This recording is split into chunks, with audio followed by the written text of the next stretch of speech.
ગુજરાતની જીવાદોરી સમાન સરદાર સરોવર નર્મદા ડેમ જેની જળ સપાટી પહોંચી છે 138.46 મીટર પર। નર્મદા ડેમ મહત્તમ સપાટીએ પહોંચવામાં હવે માત્ર 22 સેન્ટીમીટર જ બાકી છે। નર્મદા ડેમમાં ઉપરવાસમાંથી સતત પાણીની આવક ચાલુ છે। ડેમની જળ સપાટીમાં છેલ્લા 24 કલાકમાં 2 સેન્ટીમીટરનો વધારો થયો છે।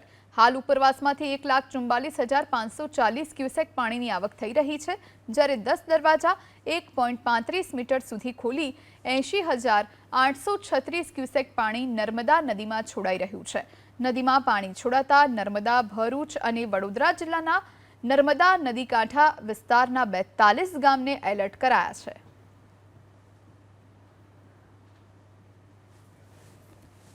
ગુજરાતની જીવાદોરી સમાન સરદાર સરોવર નર્મદા ડેમ જેની જળ સપાટી પહોંચી છે 138.46 મીટર પર।